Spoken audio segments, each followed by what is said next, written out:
वजारत खजाना ने मुल्की मुआशी सूरत हाल पर माहाना आउटलुक रिपोर्ट जारी कर दी है। रिपोर्ट के मुताबिक मरकजी बैंक के ज़र मुबादला ज़खायर, तरसीलात ज़र, बरामदात, दरामदात, महसूलात और नॉन टैक्स आमदनी में इजाफा, जबकि माली खसारे और महंगाई में कमी हुई है। रिपोर्ट के मुताबिक अप्रैल में महंगाई बढ़ने की शरह 2 से 3% रहने की तवक्को है और रिपोर्ट में माह रमजान में चीनी, डेयरी और कुकिंग ऑयल की कीमतों में इजाफे से मुतल्लिक इदाद-ओ-शुमार के अलावा ये बताया गया है कि रवा माली साल के पहले 8 माह में महंगाई की शरह 5.9% रिकॉर्ड की गई, जो गुज़िश्ता माली साल के इसी अरसे में 28% थी। वजारत खजाना रिपोर्ट के मुताबिक जुलाई ता फरवरी के दौरान बड़ी सनतों की पैदावार में 1.78% की कमी, बैरूनी सरमायाकारी में सालाना बुनियादों पर 11.8% और तरसीलात ज़र में 32.5% का इजाफा रिकॉर्ड किया गया। रिपोर्ट के मुताबिक बरामदात और दरामदात दोनों में इजाफा हुआ है। बरामदात 7.2%, जबकि दरामदात में 11.4% इजाफा रिकॉर्ड किया गया है। वजारत खजाना की रिपोर्ट के मुताबिक जुलाई ता फरवरी टैक्स वसूलियों में तकरीबन 26% और नॉन टैक्स रेवेन्यू में 75.8% इजाफा हुआ है। वजारत खजाना रिपोर्ट में यह भी बताया गया है कि करंट अकाउंट खसारा $420 मिलियन से कम होकर $12 मिलियन रिकॉर्ड किया गया है। वजारत खजाना रिपोर्ट में दिए गए ये स्टेटिस्टिक्स यकीनन बेहतर हुए हैं, लेकिन मौजूदा सेटअप के दौरान इक़्तिदार तनख्वाहदार तबके पर टैक्सेस का बोझ हर साल बढ़ रहा है।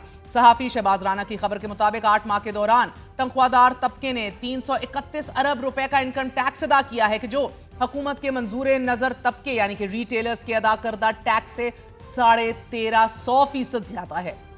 गुज़िश्ता साल के इसी अरसे के मुकाबले में सैलरीड क्लास ने 56% यानी कि 120 अरब रुपए ज्यादा टैक्स अदा किया है। नाज़रीन, इन इजाफी टैक्सेस के बोझ के बावजूद हुकूमत ने तनख्वाहदार तबके को किसी किस्म का रिलीफ देने से साफ इनकार कर दिया है और एक जानिब 331 अरब रुपए हैं तो दूसरी तरफ रिटेलर्स ने फकत 23 अरब रुपए विद होल्डिंग इनकम टैक्स की मद में अदा किए हैं।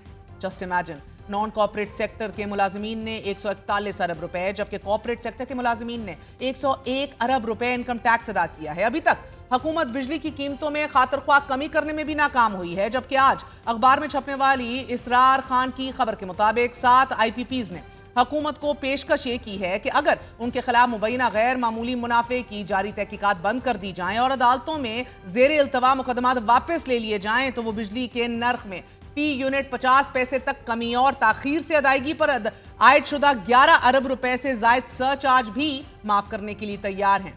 ये पेशरफ्त एक ऐसे वक्त सामने आ रही है जब हमारे ही प्रोग्राम में वजीर तवानाई उवैस लगारी और वजीर आजम के मुआवने खसूसी मोहम्मद अली ये कह चुके हैं कि जो मुज़ाकराती अमल में शामिल नहीं होगा उस IPPs का फोरेंसिक ऑडिट कराया जाएगा। अभी फोरेंसिक ऑडिट्स कितने प्लान्ड हैं एज ऑफ राइट नाउ? इस वक्त हम I would not go into the names, but एक IPP जो 2002 पॉलिसी में उसका कर रहे हैं forensic audit, we are going ahead with it. On wind and solar में वी आर लुकिंग एट कि कितनों का करना है। I don't think there will be many, it might be 2-3 और हमारी कोशिश है कि वो भी ना हो, बिकॉज निगोसिएशन से अगर मसला हल हो जाए तो बेहतर है। हुकूमत ने नेट मीटरिंग सारिफीन के लिए कॉन्ट्रैक्ट की मुद्दत को 5 साल तक महदूद करने का फैसला भी कर लिया है, जबकि बायबैक रेट्स में भी वक्तन फवक्तन नजरसानी की जाएगी। हालांकि वजीर तवानाई उवैस लगारी हमारे ही प्रोग्राम में ये कह रहे थे कि नेट मीटरिंग नए सारिफीन के लिए होगी। नाज़रीन, सहाफ़ी मुश्ताक घुमन की खबर के मुताबिक पावर डिवीजन ने पावर सेक्टर के रेगुलेटर यानी कि नेपरा को पॉलिसी हदायत भेजते हुए यह कहा है कि वो कौमी औसत बिजली खरीदारी कीमत की बजाय नेट मीटरिंग का बायबैक रेट 10 रुपए फी यूनिट मुकर्रर करे और नेपरा मुस्तकबिल में बायबैक रेट्स पर वक्तन फवक्तन नजरसानी कर सकता है। हदायत के मुताबिक बिलिंग के तरीकाकार को भी अपडेट किया जाएगा।